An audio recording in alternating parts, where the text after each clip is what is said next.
Welcome back to Bodyholic with D. I am truly delighted to introduce our guest for today, Pauline Brown, a luminary in the world of luxury. So, Pauline's career is absolutely remarkable by any measure. She's the leading voice in the luxury goods sector, a respected faculty member at Columbia Business School, and the author of the super insightful book, Aesthetic Intelligence. She also shares her expertise through her weekly radio show on SiriusXM, which is called The Other AI, and she lends her strategic vision to several corporate boards, including the Neiman Marcus Group, and her impressive background also includes serving as chairman of the North America at LVMH. So, yeah, that's a big deal. I'm going to let that sink in for a minute. She actually, at LVMH, she provided leadership for over 70 iconic brands. Yeah, I'm going to let that sink in too.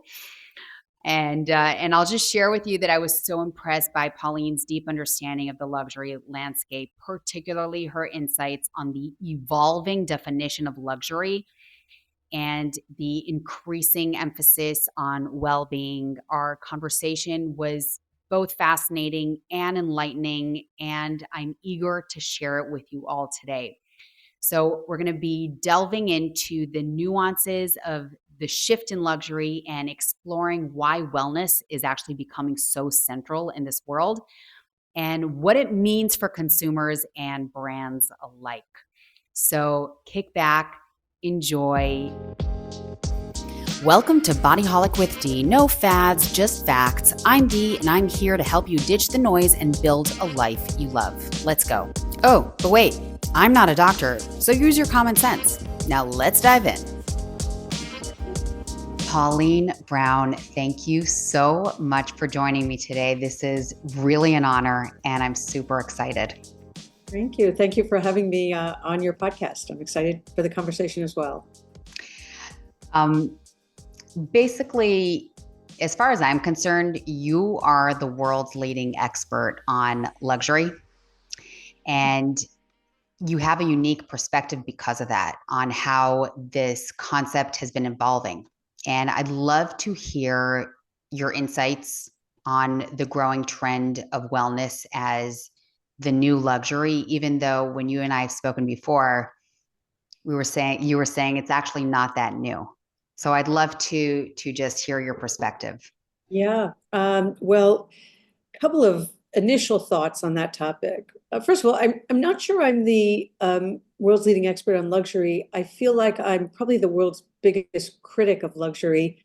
And by that, I mean somebody who came from the luxury world, who still will gravitate towards some luxury brands, not all, who still appreciates, the ideals that often luxury represents, but at the same time is very discomforted by the massification and commercialization and I would say dilution of what is passed as luxury in the current world. So if we go back and I'll just give you a very quick history lesson.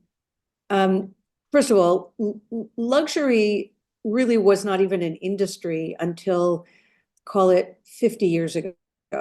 Not to say if you went back hundreds of years ago that people weren't making exquisite things. It was usually, by the way, made for and on behalf of the royal families. There were very few people in the world who had the means or the rights to showcase these fineries.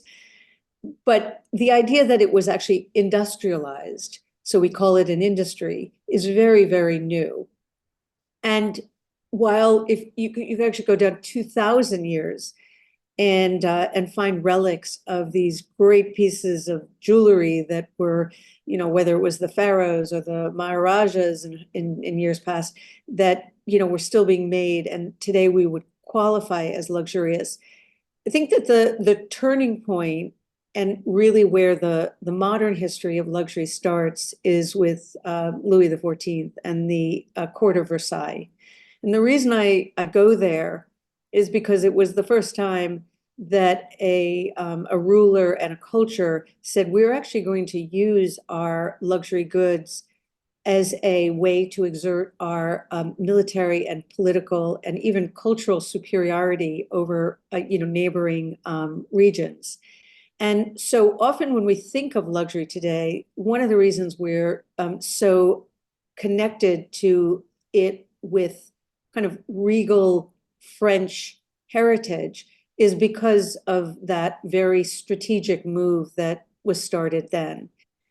And flash forward now a couple of hundred years, and maybe I won't even take you into the 21st century, but like latter half of the 20th century, where, in the beginning, as luxury goods started to get exported around the world, and the world of consumers wasn't just royal families, but could be self-made industrialists, the robber barons and so forth. It still was very rarefied. And there was this very clear definition of what luxury was. And I always kind of describe it as three simple criteria. These were products and goods that were hard to find, hard to make, lasted forever. Very simple. And it wasn't really until as we approached the end of the 20th century that the idea of how it's made, for whom it's made, how accessible it is to consume, to buy, that really became what we know it to be today. And in the process, nowadays, we're really just talking about expensive brands. We're talking about brands. Many times, they're not hard to make. Many of the luxury products, including a Vuitton Neverfull bag, are made in factories. They're not made by hand. They're not made with the finest leather. The reason that they command such a big price point is because of the associations with the name, because the presentation in their stores is exciting and expensive, all sorts of other factors. And they're also not hard to find because there's, hundreds of stores around the world. You can even click through your app, you could buy. So a lot of the basic tenets had gone away. There are a few brands, and I think Hermes is probably the most disciplined among the big names that have adhered to the old rules. Most, though, have strayed. So I'm going to take you now to the latter part of your question, which is this idea that real luxury hasn't changed much. The things that we really want today, the things that we desire, our dreams, our aspirations, that is not just about status. It's not just about associations or buying things that are associated with certain messages. It is about leading a better life, about striving for a better life. It's about surrounding ourselves with things that feel and look and are beautiful, truly well designed and originally designed, and with an intricacy that's not easy to replicate. And your point on wellness, this is the one thing that, on the one hand, money can buy. We see an inverse population or an inverse relationship in our population between those who are healthiest and those who are wealthiest, right? Meaning it's actually not inverse, it's direct relationship. Right, right. And so some of it is because people who have means have access to the practices and the inputs that lead to a healthier life. But some of it is that I think for people who have everything, this is one thing that is still kind of hard to get. You still have to work hard to, particularly as you get older, to be healthy and to have vibrancy and to live your best life in all sorts of ways. And so the rarity, the hard to find, hard to make, last forever, like that is so critical here, and it's not something that can be industrialized. That was so fascinating, Pauline. That really was a history lesson just now. That was amazing. Um, so basically that really does adhere to those three rules, the wellness. I first came up to you saying, this connection that I'm seeing being formed between wellness and luxury is just so fascinating to me because, I come from big group fitness classes, and where I live, the healthcare is also so broad and so accessible, more than the US, way Mhm. more than the US. And it's just fascinating to me to see this emerge also where I live in Tel Aviv, also between, workout clothes and luxury that has been formed very strongly, in my opinion. And I'm seeing that more and more here. And also between, from skincare to retreats to et cetera, et cetera. I mean, the list is just going on and on. So I guess, um, beyond the traditional markers of luxury that we just discussed, what are some of the key drivers behind the increasing demand for wellness focused offerings among luxury consumers? Yeah. I guess there's two ways to come at that question. There's one among luxury consumers, which really implies among people who have means. What do they care about? Those that might have, the most um, access and options. Mm-hmm. And then there's just the question of how do we define what is the desire for luxury among a broad population? What are people willing to pay for? Because there's a lot of people out there who are not luxury consumers, meaning they couldn't care less about a handbag or watches, Right. but they will spend every last penny on this luxury. So as much as anything, it's a value system. I could say the same, by the way, among people who love fashion. There are people who have a lot of money. Warren Buffett, and he doesn't spend more on fashion than my own father would have in his day. It's just not his value. He doesn't even spend more than my father on a car, right? It doesn't appeal to him. I think he almost goes out of his way not to. Um, I think it's important to break down who we're really talking to and what they're willing to spend up. But the real issue, and Bernard Arnault, my former boss, often says he doesn't even use the word luxury because it's so misused and so vague. He uses the word desirability. And let's just say, what are people desiring when it comes to looking and feeling and commanding wellness, right? Some of it does have to do, is very cosmetic. Like there's a lot of people spending a lot of money on personal trainers, maybe on ingestibles, on Botox, not because of anything other than it makes them look younger, that there's sort of a front that comes with it that they feel, and maybe are not wrong, has market power. But that we should probably take that out of the equation because I don't think that's really what you're focused on. I think you're focused on more inner wellness and bodily wellness. Just the name Bodyholic, it sort of suggests something more than are you able to get into a size 2 pair of jeans. Correct. Um, and then there's the whole school, and I think this has gotten outright freakish, of people who just don't want to die. And they putting tons of money and time and scientific resources into this longevity thing. Yes. And it's interesting. Certainly, if someone could promise me an extra couple of years of quality living, I'd take it. As I will eventually approach 100, if I'm so lucky. But I don't have any desire actually to live to 200, or at least just I don't have um, any illusion that if I were around for an extra 100 years, that would be a quality 100. So there is a bit of a distortion around that. But again, that's another sort of category within this very wide and ever so expanding space.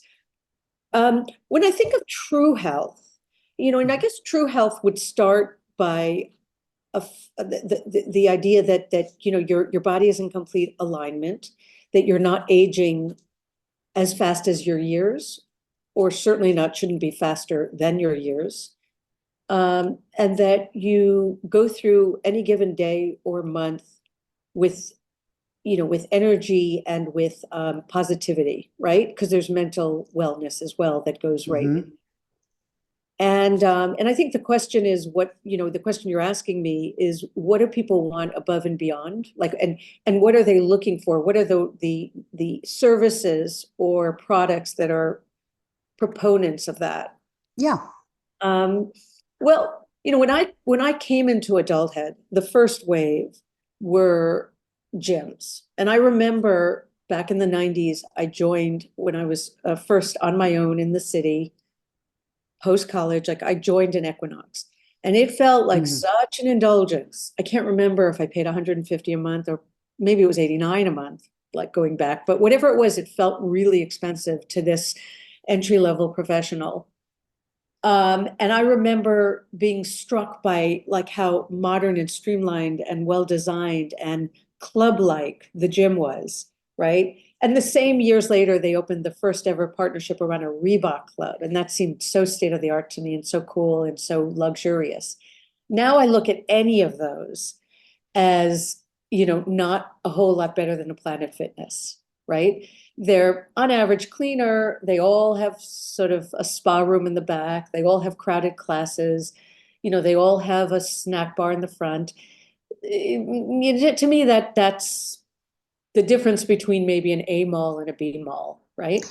That's also, it kind of goes against what you were saying. Like, this is no longer limited availability. Like, if the class No. is jam packed, Yeah, that to me is a is as bad as being stuck in traffic. right, right, It's right, not right. very unpleasant.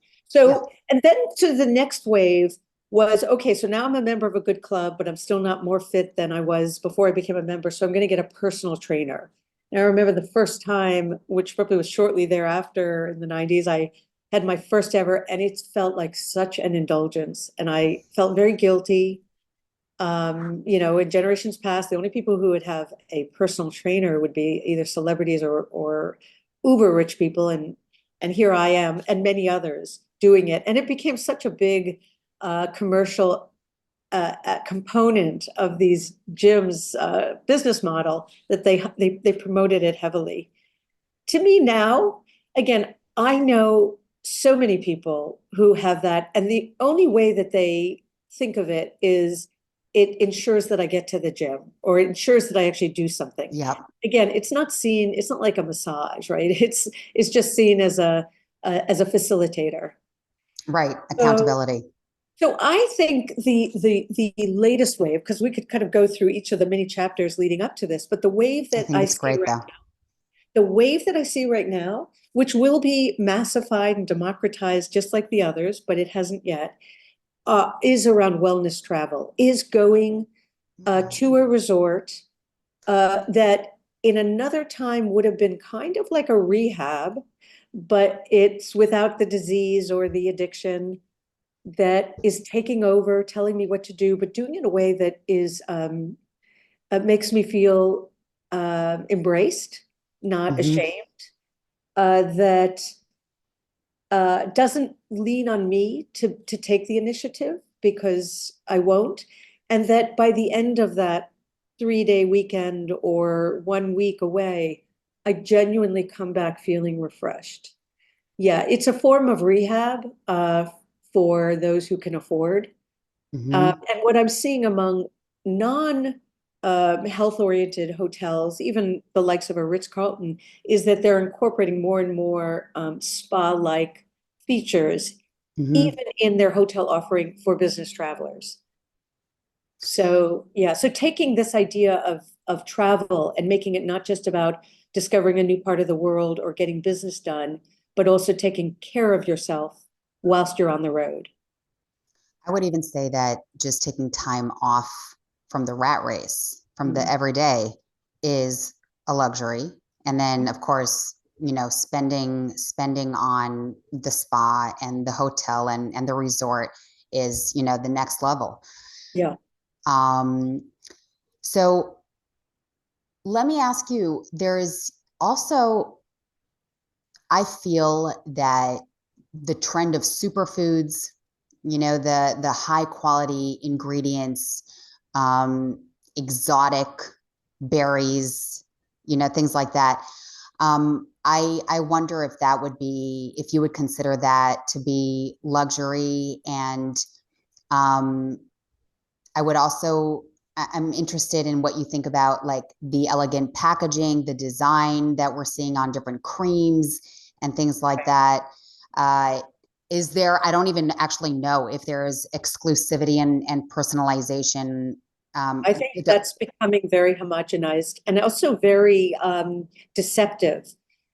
So I just actually saw a Netflix movie. I'm not promoting the movie, but it did raise an important point in conjunction with the question. And it was a multi-part movie called Apple Cider Vinegar. And it was all about this Australian influencer who faked a cancer diagnosis so that she could build her platform for promoting lifestyle that would be self-healing and would take a vulnerable population and purported to say, if you just eat right and go to Mexico for yoga, that you will be cured. And of course, it did a huge disservice. And I see well, that's an extreme case, and Yeah. this woman was outed, and thank God. And most sensible people, if they, get a cancer diagnosis, don't think that they can self-treat with food. But I do find the vast majority of trends around how we eat, or for the matter, what we put on our skin, are playing a game that is so marketing fueled and so light on science. And I'm incredibly cynical. Look, do I think it's important to eat well? Yes. Do I think that, left on a desert island with some good natural, sort of agricultural offerings, that my body could tell me what I need and I could have a balanced diet? Do I need to find the next berry or the next tea concoction? No. And so I'm not saying that trend is going away. It'll morph. It keeps doing that from, one soybean until they discover that that's estrogen inducing. Right. While I was in India last week, actually, everyone was touting something called a foxnut. And it kind of looks like pirate booty or something, but it basically is foxnut. They said it's such a healthy snack. I eat it all day long. And I'm looking at it and I'm thinking, it's just like when you have those veggie chips, which if you Mm, deconstructed it, it's just powder sprinkled in potato starch or something. It won't kill you, although I guess anything in excess, but it's not nourishing you. So right. I don't I don't believe it. And I think ultimately, if you go back to the tenets of luxury, that there's something timeless about it. There's something non-trendy. There's something uh, deeply human and compelling in its authenticity that this is completely lacking in general. I, everything also, Pauline, the other things that I'm doing with my time and business. So, I mean, everything you're saying is just extremely fascinating to me on a personal level. I'm sure everybody's going to enjoy it, but I'm really soaking it up. Um, there's also I'm curious to hear what you think about the trend, or maybe it's not a trend. Maybe this is one of those things that's actually valuable. The minimalism, I feel, has also become uh, a trend. But again, I'm saying maybe it's more than that. Um, Even roughing it out, like Mm. going rucking. Have you heard of rucking? No, but I'm already intrigued. So rucking is actually a when you hike or you run or you walk with a pack of weights on you. And this is now like you can buy very, very high end packs.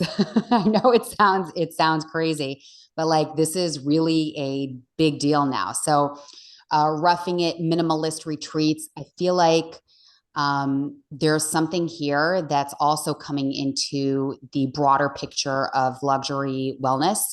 And what can we learn from that, from the minimalism and roughing Yeah. it? So minimalism, when it comes to a stylistic choice like quiet luxury, that's going to go run through its cycle. We're Okay. already going back into something more maximalist because we got bored. You only need so many, beige cashmere hoodies, whatever. Um, Right. But what I don't think we're going to abandon is our increasing, at least at the luxury end, increasing insistence on quality, not just on something that looks good, but something that feels good. And unfortunately, when you are shopping online, if I want to just if I want to buy a really exquisite uh, vest from Loro Piana, I can actually see something probably pretty comparable at a J. Crew, maybe even at a Zara, if I just looked at the images online and I just wanted that color green and I just wanted that silhouette or that V-neck. But when the two or three different items arrive and they sit on your body, you can feel the difference. And I'm not saying the Loro Piana is worth it to most people, but I'm saying we have to get beyond how things look.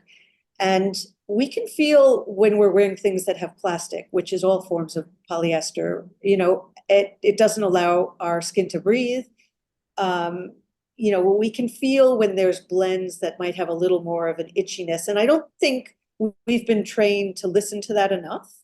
So when it comes to this other idea of, so my point being there is that quality over quantity is not only wellness for the body, but wellness for the planet.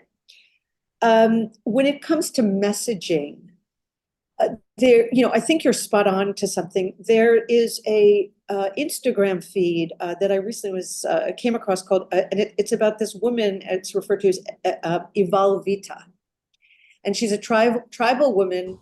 She lives in, and I can't remember if it's somewhere in Mexico or Central America, but she lives in a culture where throughout the day, in skirts, these sort of, very colorful skirts, women are running around, and they're running around in these sort of self-made cloth shoes that would replicate something more like a slipper. Mm-hmm. And they run sort of, if you looked at the cumulative effect of how much they're running, it's like ultra marathoning. And so this woman was captured, and Nike offered to make a set of shoes for her because she was running, and she was beating out all these other women when she actually went into, long distance races. And she said, "Why do I need Nike? I'm winning on shoes that the women in my community and I have always worn." And you look at her, and she's not, relative to the other well-trained, kind of manufactured runners that a Nike would normally sponsor at these events. Like, she doesn't look like that. She actually runs in the long skirt, but she's winning and she is healthy. She wouldn't have the stamina and the muscle and so forth to do what she does. And so I think what it's bringing to mind for us is, those years and years of marketing that you need the waffle sole in order to even get through a quarter marathon, kind of defies that. Did you really need it? What are you really buying into when you get a pair of Jordans? Well, and I do case studies on Nike all the time because they are brilliant marketers, but they're marketing a dream. And the dream is what you're paying for, not really the sneaker. And in this woman's case, she doesn't need the dream. She has other dreams, and her slippers are doing just fine. So I think because I think there's always going to be a mass population that is going to love, whatever they see on a Super Bowl ad. But, really discriminating people are increasingly seeing through it and demanding things that are not just well marketed, but things that really have meaning and gravitas and staying power. And that's a different category altogether. So you were talking about community and the staying power. I'm wondering, because now I'm thinking about Lululemon actually, because they actually started as a community. They started as yoga retreats, if I'm correct, and then they moved on to the branding and the clothing. And so, what do you think about that? About the brands that actually have created communities around them, or started from communities, or ended up with communities like Alo Yoga? I think also they created these online wellness communities. What do you think about the sense of community and belonging for these for the modern luxury consumer? Like Yeah, is there a need, maybe that sense of connection that we are lacking more and more as we digitize the world, that the luxury brands have plugged into? for sure. Community, talk about a history lesson. I mean, community has always been important. Um, and good brands, I'm going back to the 70s when Coca-Cola said, I want to teach the world to sing, and you see sort of the whole world holding hands. This idea of bringing people together, whether it's in small tribes or in this sort of global tribe, which is very fractured right now, that's very important. It is more important right now because we have a crisis of loneliness. Um, and social media has exacerbated it. Um, I think the sort of polarization of politics, not just in the U.S., but as you see it in your own country, what has happened that was a relatively peaceful coexistence, maybe not without its incidences, is now two narratives that are irreconcilable, right? And where the only solution is complete separation. Or let's just say, I'd like to think there's a better solution, but that's where we are. Looking at Ukraine and Russia, most Ukrainians have a lot of Russian blood, and a lot of Russians have Ukrainian family. These are not two distinctly different sort of genetic strains. These are people, I mean, Ukraine was part of the Soviet Union, right next to it. But the rancor and the sort of the hatred that has now been settled in is something that is going to lead to, even if there is a treaty, it'll be multi-generational hostilities, right? Right. So I sort of see those are the extreme, and then you have the milder frictions that are happening. And because of all that, and because we are so divorced, from in-person contact relative to what have humans have enjoyed, since their beginnings, I think we're looking for community in other ways. I think we look for brands to bring Mm-hmm. us together. We look for entertainment to do more than just have us passively sit in a movie theater. We want to go to a Taylor Swift concert where we're joining forces with other girls and feeling like we're part of her club and dressing like her. I mean, live events and in general, hospitality has surged, and in a way that product sales, which had a little bit of a bump, but kind of leveled off in the last 2 years, because that's where people are spending their money. Um, Mm. Talking about the Lululemon, I think there were a few things that allowed it to kind of come together the way it has, and the community piece was a big one. I think the fact that they took ownership of a movement that ironically predates almost any other sport I can think of, right? I mean, they've been practicing this for thousands of years in India, and yet somehow Lululemon can say that they started the movement or popularized it. It's kind of Right. ironic.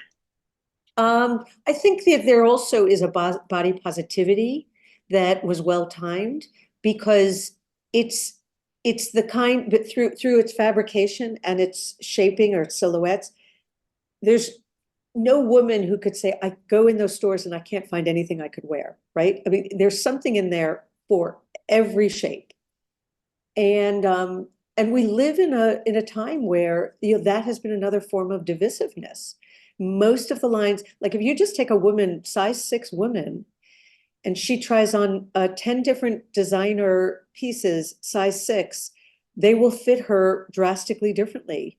It's a real challenge. It's a challenge for the buyer, for the woman, and it's a challenge for the makers. Mm-hmm. That is, I think that they were able to do it in a way that you could rationalize buying these exercise clothes because you wear it all day long. If you were just going to wear it for a 1 hour class, you probably wouldn't want to spend north of $100 for a pair of pants. Right. So I think all of those things came together and in the right time, in the right way, that allowed it to sort of take hold. Aloe is a fast follower. Their edge is that they have sexier designs. Right. They actually, I don't know, maybe you can tell me, but I don't know if any women can go into an aloe store and Yeah. find, Because yes? aloe, no, so that what aloe has that Lululemon doesn't have is sex appeal. What Lululemon has that aloe doesn't have is accessibility. Okay. Right. So I think that they're that it, and that's a real challenge. But I think, Aloe has decided, off of a smaller base, that that's the woman we're going to go for, and that's the woman that whether others can copy her or not, they admire her, and so it gives it a bit more cachet. Um, hmm like everything, I mean, the thing about fashion, even the word fashion, and both of these are fashion brands, the word fashion is just like you can be in fashion, you can get out of fashion, and you can get out of fashion pretty quickly. We've all seen what happened to a once hot Victoria's Secret brand, and there's no coming back. That'll be a steady decline for the next decade. What made them fashionable is now making them very unfashionable. So Right. but I think that that'll be true for anyone who's on the end of this wellness business where they're making things. Um, and the question as well is, so the other thing that has been productized is routines, is workout rituals, right? You have like the Barry's boot camp, and you have Bikram yoga, and you have the Soul Cycle. There are these different things, and they also bring together these elements of community, Yep. of ritual, of visual branding, of experiential design. But the risk is even a Soul Cycle, which was seemed unstoppable, a few years ago, kind of hit a wall. How do you grow from a base that's so associated with something so specific and maybe something that didn't ultimately give you all that you hoped? It didn't really give you community, gave you an hour of being with people. It didn't really put an end to your, wellness woes, because you need to combine it with other things, and it's pretty hmm intense. So I think this is always going to be the challenge: is chasing something that oftentimes the marketers are over-promising. hmm hmm I was reading about marketing in luxury, and um there was now I'm forgetting. I don't think it was Balenciaga, but it was one of the very, very high end. Um, maybe it was Louis Vuitton. You're probably going to tell me just by me describing. So, um, it was a tote bag Mhm.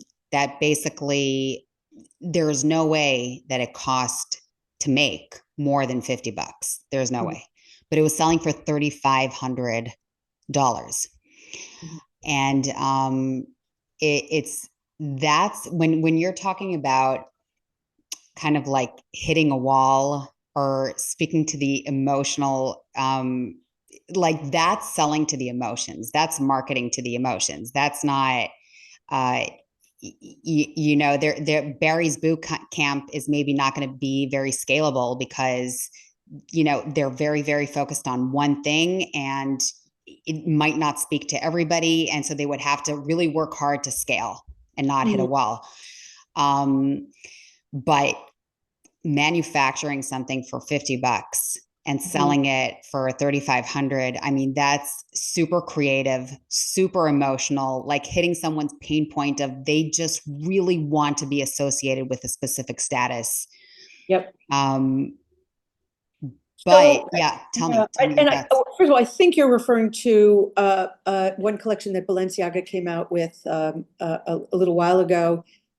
They and I don't approve of this strategy, but it was really done in a snarky way, like saying if you're cool enough to buy something that clearly doesn't have inherent value, but it is ours, that's what you're buying. And it was sort of done on the one hand, tongue in cheek, a little bit like a golden goose sneaker that's very worn, and the more worn it is, somehow the more value it has, or perceived Mm, value. I think, but there's a part of me that says any self-respecting person doesn't need to play into that, doesn't need or buy into that, worse Yep. yet. Um, and it gets them attention. And in an industry where it's very hard to get attention, there's too many brands competing for too few customers with too many products at too high price. Um, but I would say these are extreme examples, but even brands that are really well respected, like Dior, there was a scandal last summer because there was a raid on an Italian factory that was essentially using slave labor practices, paying people working in that factory, very little money that they would have gotten in Vietnam.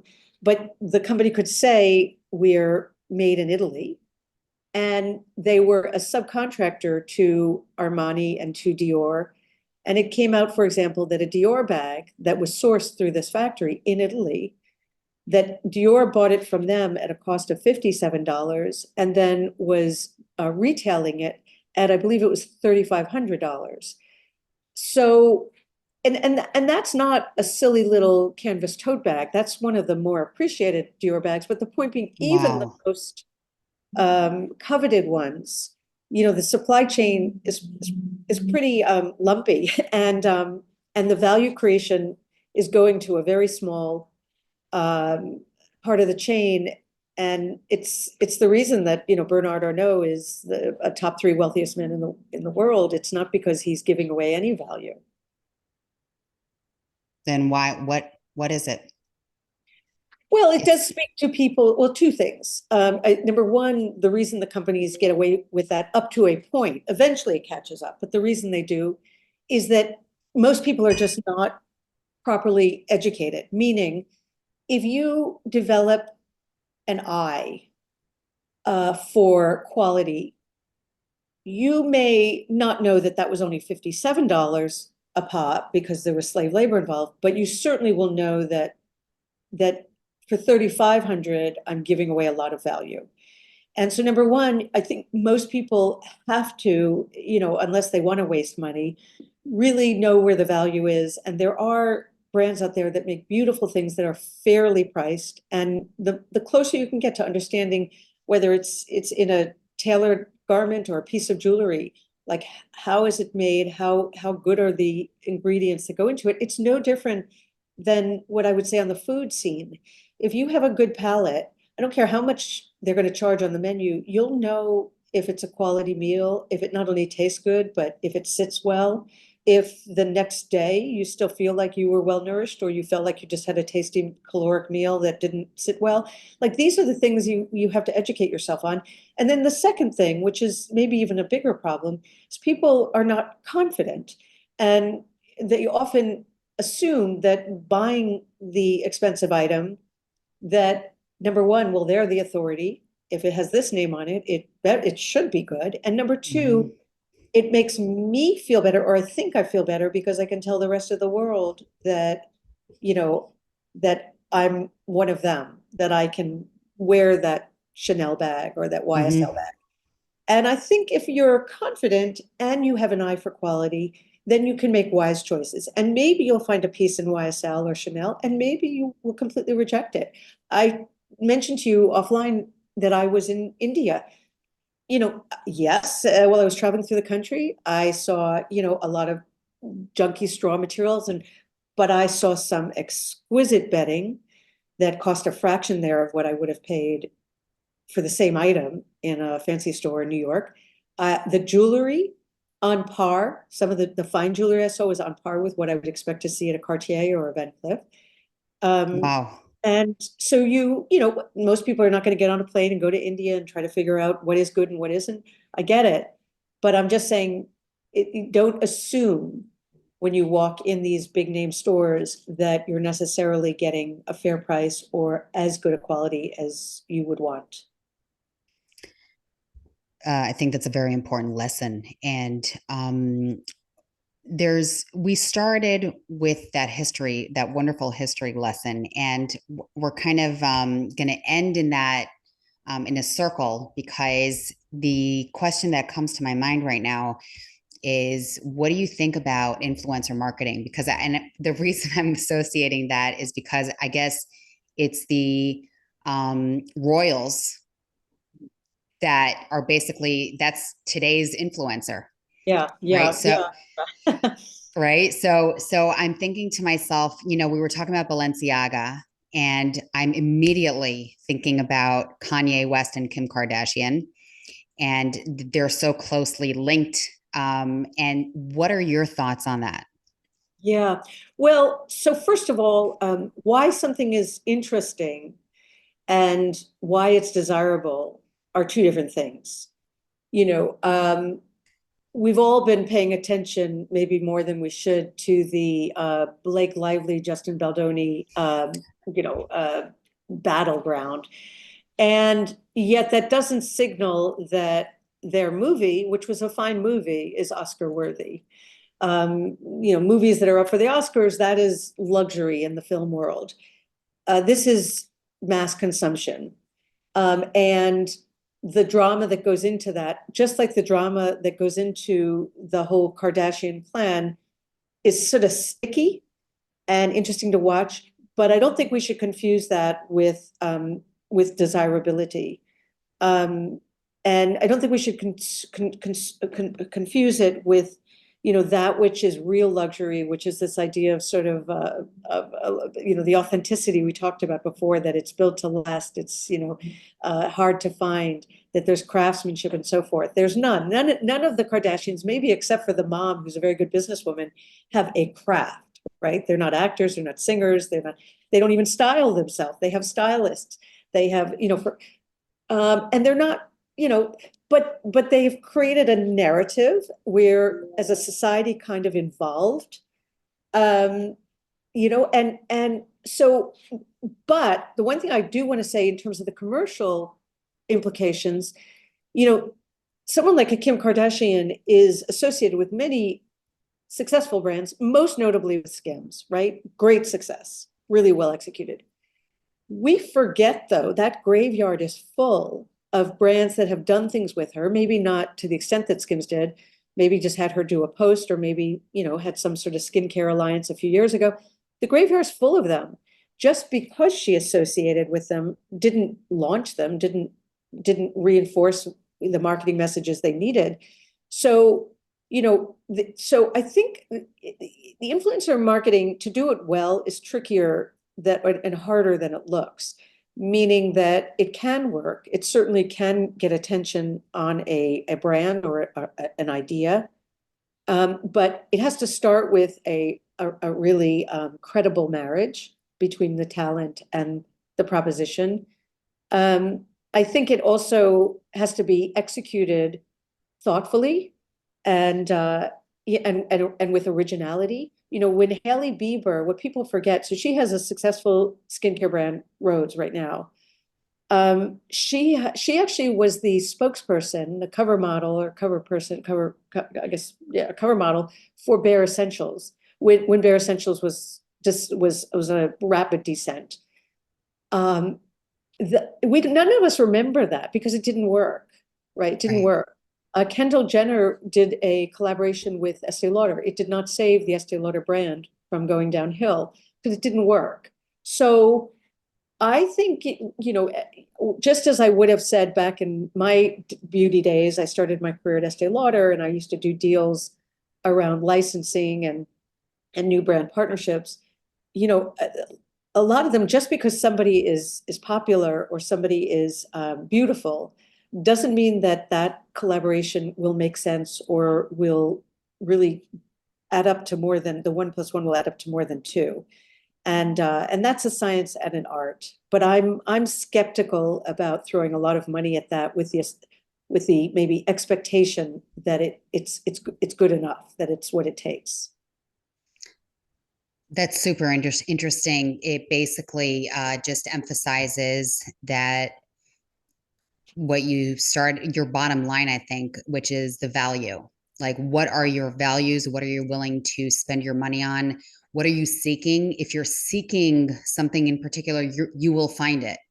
Yeah. You will research it, you will find it. You don't need a big splash like the Balenciaga posts and the, big letters and the bling and everything. It seems to me like if you have your heart and mind set on something, you will go and find the hard to make, hard to find, and Last forever. last forever. And Right? one thing I want to say, I spend a lot of my time these days working with companies, big and small, around what I call aesthetic strategies. And I always tell them aesthetics is not about style, right? Or if it is, it's really the substance of style. Good aesthetics is not whether Pauline likes it or doesn't. There's no hierarchy here. It's about a very or sort of rich and full and honest external expression of an internal belief system, right? And when you get that right, people see the brand or see the person, and they like it. They may not replicate it or mimic it, but they like that visibility.